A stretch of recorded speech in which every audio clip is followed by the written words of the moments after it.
Anoche comenzó la temporada NBA, feliz año para todos, espero que la hayan disfrutado.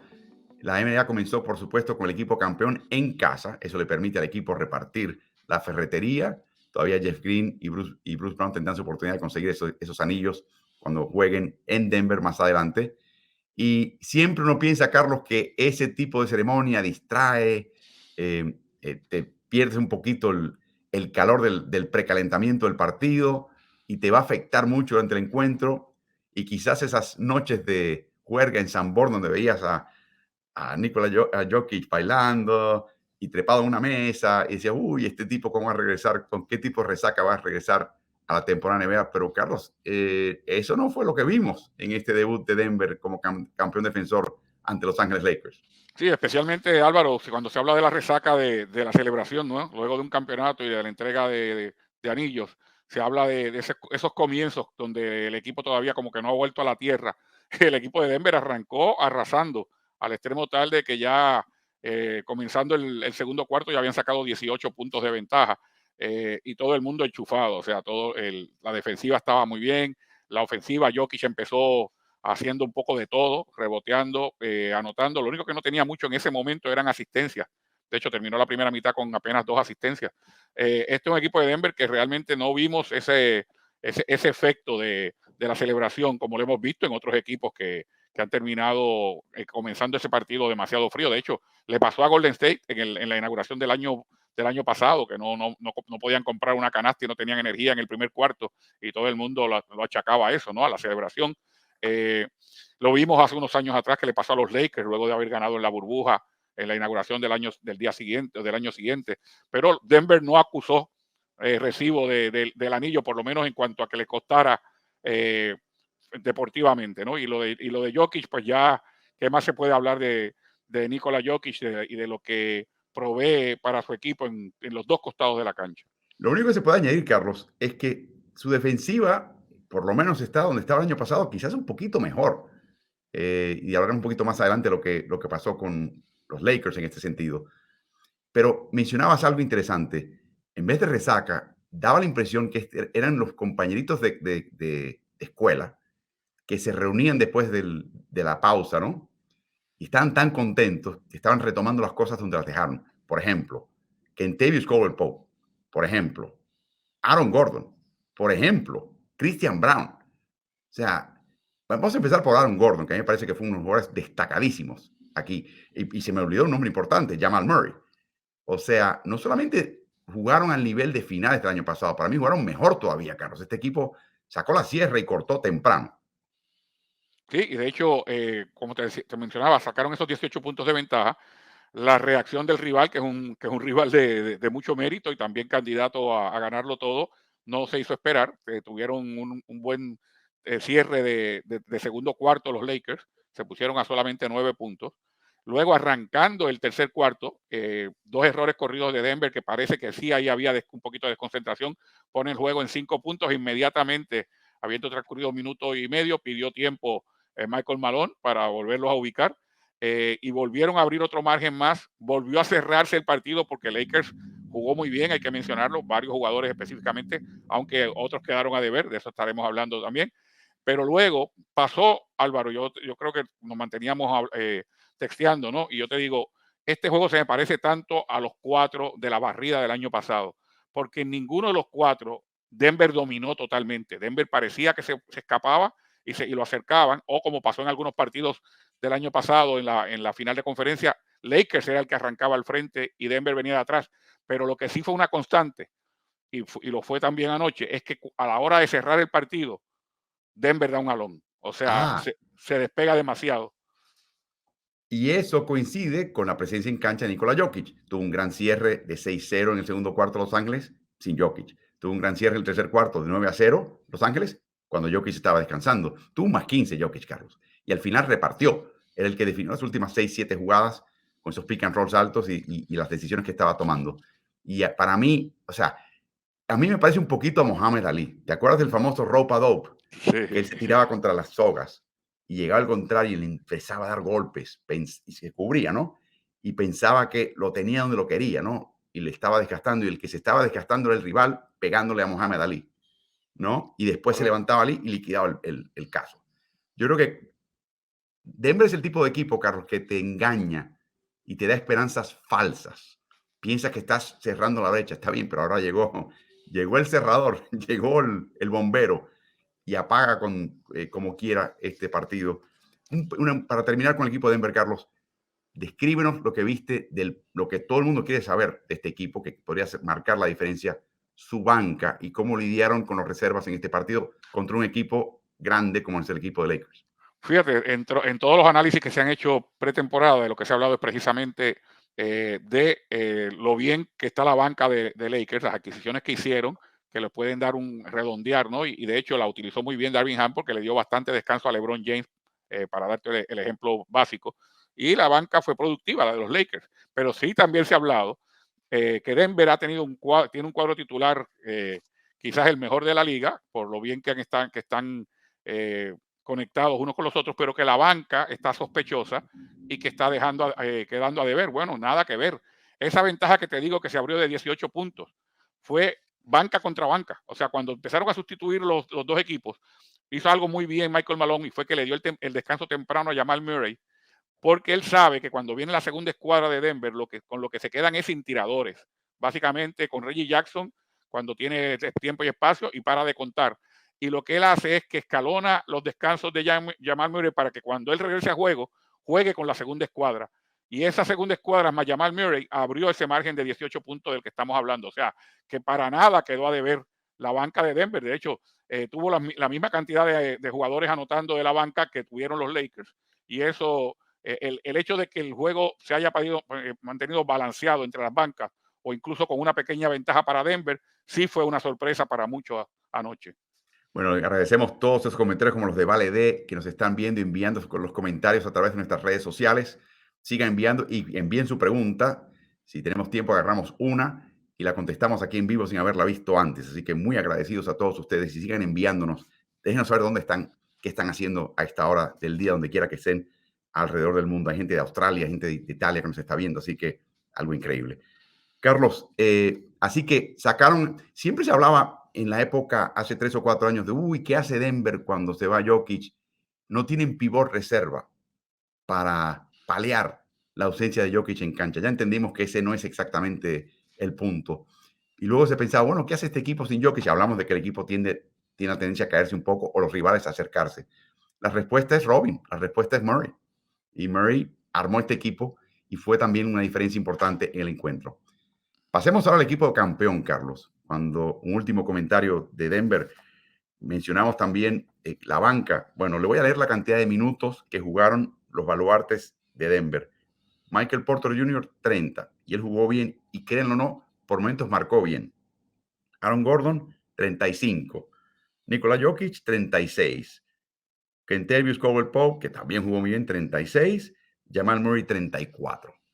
No creo que se vaya a dar todo el día, todos los partidos, y eso sea el promedio de Denver, pero para enfrentar a un equipo del calibre de Los Ángeles, el haber dado a la banca tanto protagonismo y darle a este grupo titular tan poco minuto en cancha, es un manejo de recursos de parte de Malone espectacular. Pasemos ahora al equipo de Los Ángeles, Carlos. Buen equipo, prometedor equipo, gente de calidad, tiene la dupla, por supuesto, LeBron James, de Anthony Davis. Vamos a empezar con LeBron James, Carlos, porque yo lo estaba hablando anoche en el medio tiempo y lo hablamos previo al partido. La gente no se da cuenta de lo que está haciendo LeBron James, porque lo ve como lo viste el año pasado, pero eso de por sí es algo extraordinario. Lo que sí me dejó la boca abierta acá es la decisión férrea de limitarlo a 30 minutos por partido. En un partido donde por momentos daba la impresión que podían quizás acercarse o pasarle por encima al equipo de Denver.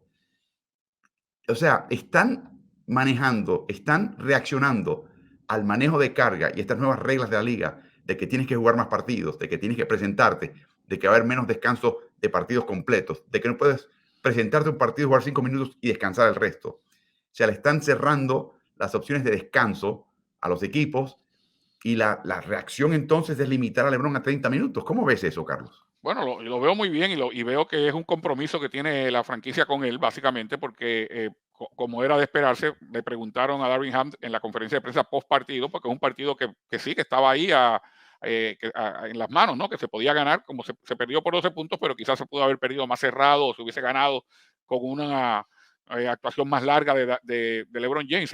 Y lo van a seguir utilizando así. Y dice, sí, vamos a seguir durante toda la temporada monitoreándolo los minutos para que no pase de 30. O sea que es un compromiso que ya está establecido, independientemente de cómo iba el partido. A veces parecía que todavía podía dar más. Lo vimos en un momento descansar después de una jugada de estas aparatosas de penetración y prácticamente ponérsela en la cara a todo el mundo. Viene una detención de tiempo y ahí va LeBron James para la banca. Así que sí es un compromiso que hay de no sobrecargarlo de minutos. O sea que a nivel de temporada, trazado de temporada, y corrígeme si me equivoco, la impresión que me da es, no vamos a ganar tantos partidos en temporada regular. No necesariamente vamos a estar arriba en la tabla, pero vamos a estar completos para los playoffs. Y ahí sí LeBron puede jugar 40 minutos y sálvese quien pueda. Eso es lo que están pensando, Carlos. Me imagino, pero también obviamente tienen que contar con que pueden ganar partidos aún utilizando a LeBron James 30 minutos, pero otros jugadores, entiéndanse Anthony Davis, tienen que hacer lo que se les paga para hacer. O sea, no puede ser que todo tenga que caer sobre el jugador que está próximo a cumplir ya los 39 años de edad. Para eso es que hay dos superestrellas en un equipo y no es posible que una de ellas juegue una primera mitad aceptable, porque no fue una mala primera mitad, aunque no reboteó, y luego desaparezca totalmente en la segunda mitad, si bien es cierto que reboteó. O sea, en la primera mitad Anthony Davis se dedicó a anotar y muy pocos rebotes. En la segunda mitad agarró unos cuantos rebotes, creo que 7 en esa segunda mitad, pero no anotó ni un solo punto. Y todo el mundo tiende a pensar, ok, pareo entre Anthony Davis y Nikola Jokic. El más atlético es Anthony Davis, el que se supone que está en mejor forma física. El que vieron videos de él en el verano, porque también a veces los videos engañan, ¿no? Bailando sobre una mesa y demás allá en Serbia, fue a Jokic, al que vemos siempre, aun cuando viene trabajando su físico, lo vemos un poquito más regordete, y el que termina en 100 es Jokic, y el que termina abajo es Davis en ese duelo personal. Entonces, aparte de que también lo entrevistaba la telecadena local, TNT, después del partido a Jokic, y le preguntan, y creo que se lo preguntaba más por morbo que otra cosa, bueno, ¿y cómo entrenaste durante el verano? Porque estaban los videos, ¿no? Y él dice, no jugué mucho básquet, realmente, pero estuve en el gimnasio todos los días dándole a las pesas. O sea, que a veces hay una narrativa, ¿no? A veces hay una historia que no concuerda con la realidad. Y Jokic llegó súper preparado a esta temporada, por lo que veo. Y Carlos, obviamente tú que eres un salsero de hueso colorado, sabes que cuando tú vas a la pista de baile, estás de cierta manera entrenándote y coordinando tus pies. Hay cierta coordinación motriz que estás desarrollando cuando tú bailas. Y no se rían, no estoy bromeando, en ese tipo de baile, ¿no? Pero bueno, Carlos, pasemos a Davis. 17 puntos. Empezó defensivamente permitiéndole todo lo que quería a Jokic. No quería también meterse en faltas personales, que finalmente tuvo 3 en la primera mitad, de todas maneras. Luego un momento en el partido temprano que ellos ambos estaban intercambiando canastas, donde sí empezaron ese duelo de anotación, que por lo menos le daba el 0 en su presencia en cancha al equipo de Los Ángeles contra Denver, no, permitía que no se escapase mucho más el equipo campeón. Y luego la segunda mitad, 0 de 6, cuando restan 5 minutos de juego en el tercer cuarto, Carlos Morales le da 3 tapas consecutivas al lado del aro Kentavious Caldwell Pope. 1, 2 y 3 consecutivas. Y ahí se amedrentó, Carlos. Ni siquiera intentó un tiro más en el resto del partido. Explícame eso, Carlos. Si Sí, tú eres el coach de Anthony Davis, le metieron 3 tapas. Sabes que el jugador americano es muy dado a que si le das una tapa se apaga. Darvin Ham ha visto mucho baloncesto. ¿Qué haces con un tipo como él que obviamente se le cayó el moco? Ay, me metieron una, me metieron 3 tapas, un chico más chaparrito me dio una tapa. ¿Qué haces? No, obviamente tienes que seguir con tu trabajo de motivación con el jugador, ¿no? Está de parte del jugador tomar la motivación o no. Yo pienso que dos cosas. En ese intercambio de canastos que hubo a mediados del segundo cuarto, una de las cosas que se dio fue que Jokic cometió su segunda falta personal y básicamente se convirtió en un guardia de tránsito. Pase por aquí, señor, que no le voy a dar la tercera falta porque no me quiero meter en ese problema. También hubo un momento de cansancio de Jokic, porque los últimos 3 tiros que tomó al lado del aro en el segundo cuarto y los primeros 2 que tomó en el tercer cuarto los falló. y se veía también un poquito de cansancio. Pero Jokic dominó ese duelo personal, sin lugar a dudas. Y lo que hablaba de KCP, te decía yo, también te deseaba, la gente no reconoce lo valioso que es KCP. Todo el mundo va a estar hablando, obviamente, primero de Jokic, después de Murray, y por ahí vendría Gordon, y por ahí se habla del potencial de Michael Porter Jr. y el olvidado, el que está en la esquinita, ¿no? Esperando que alguien hable de él. Cuando vienen las entrevistas, que todo el mundo sale corriendo para donde Jokic o lo de Murray, el que está sentado allí esperando que alguien le haga una pregunta, es un jugador súper valioso en los dos lados de la cancha. Y no es, mencionabas el apagón que se dio a Anthony Davis porque lo defendió Pope. Hay que recordar los cortes de balón que hizo Caldwell Pope también cuando venía en contragolpe el equipo de Lakers. O sea que estamos hablando de un jugador sumamente importante en las aspiraciones y yo creo que fue clave en ese apagón que mencionabas de AD. No, increíble, lo de Caldwell Pope. La verdad, te das cuenta por qué la salida de Bruce Brown duele un poquito menos en Denver, porque Pope te da muchas las cosas que te da Brown, no todas, pero te da muchas. Terminó con 5 faltas personales, no se aguantó, 3 robos y las tapas que repartió. Carlos, de nuevo, de la misma manera que analizamos los reservas de Denver, hablemos de la banca de Los Ángeles y cómo lidió Darvin Ham, cómo escalonó sus titulares con sus reservas. Sí, básicamente, como dije anteriormente, los utilizó muy bien porque está tratando de alguna manera de que LeBron James juegue menos minutos. También le dio un tiempo de descanso importante a Anthony Davis, que se vio mejor cuando Chris Wood jugó bien. Cuando Wood estuvo jugando bien, uno puede decir, bueno, pues que descanse también Anthony Davis porque tienen ese jugador. Obviamente Hachimura es como si fuera otro titular más. O sea, Hachimura viene de la banca, pero es un jugador que te da puntos y esfuerzo y minutos de un titular. Y luego estuvo unos minutos de cancha. De hecho, el jugador el segundo jugador con más minutos en cancha fue Reddish, que sorprendió, porque el tiempo que estuvo en cancha fue productivo también. Terminó con 7 puntos, lanzó 2 de 4 de campo, encestó el triple, uno de los 2 triples que intentó. Vincent, para ser justo, no le dio nada al equipo. O sea, comparado con las expectativas y recordando que fue el base titular de un viaje bastante largo de Miami por la postemporada del año pasado, de hecho tan largo que llegaron a la final de liga.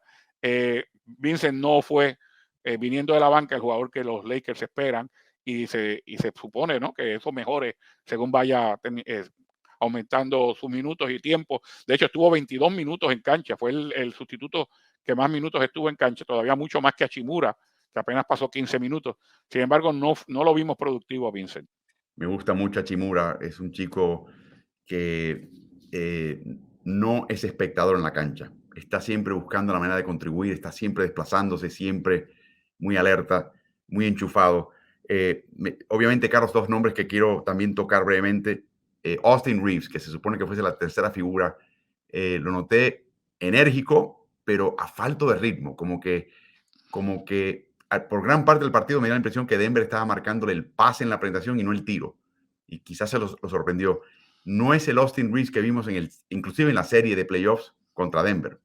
Sí, estaba fuera de ritmo. Yo veo un Austin Reeves que no le fue bien ofensivamente, apenas 4 de 11 de campo, prácticamente no intentó el triple, intentó 2 veces, encestó uno de ellos, pero el juego de Reeves, te mencionaba, se desparrama por el tabloncillo, aún si no le está yendo bien ofensivamente. Es un jugador muy valioso porque en el lado defensivo de la cancha está siempre pensando dónde me meto para ayudar. No es un buen defensor de 1 contra 1. De hecho, quedó demostrado en el pasado mundial que los rivales lo utilizaban a él para atacarlo 1 contra 1. Pero es un buen defensor de espacios y de ayudas. Y además de eso, toma buenas decisiones en el costado ofensivo. Así que aún cuando no tuvo un buen juego ofensivo, se veía esa energía, se veía ese segundo esfuerzo que hacía que los Lakers jugaran mejor. Y el segundo nombre que quiero traer a la mesa es un nombre interesante porque yo creo que es un jugador con un juego muy engañoso. Es D'Angelo Russell, Carlos. ¿Cómo tú evalúas a D'Angelo Russell? D'Angelo Russell es la variante de este equipo. ¿Por qué te digo la variante? Porque para mí es frío y caliente. Es un jugador inconsistente. Entonces, D'Angelo Russell es capaz de jugar a un nivel bien alto porque tiene el talento para hacerlo y de un nivel bajísimo, especialmente equivocándose con los pases o equivocándose con tiros a destiempo. Y yo Pero lo creo que interesante, Carlos, es que, y perdona que te disculpa, es sí, inconstante no solamente entre partidos, pero a veces dentro del partido. A eso me refería. Los momentos buenos de D'Angelo Russell elevaban a los Lakers y los momentos malos, te hablaba de los cortes de balón de KCP. En varias ocasiones, D'Angelo Russell fue en el contragolpe y trató de dar un pase de estos que uno dice, pero ¿por qué está dando ese pase ahí, picadito en media cancha? Y KCP metía la mano, la ponía ahí y se quedaba con el balón. Eso como que son errores no de un jugador estelar de la NBA, sino de un jugador de bajo perfil. Y entonces otras veces tiene esos disparos a larga distancia que entran, o esas grandes jugadas donde penetra y hace un gran pase, y es un jugador de alto nivel. Así que el resultado entre partidos y dentro de un partido es un jugador de medio nivel realmente. Bueno, derrota para Lakers 119-107.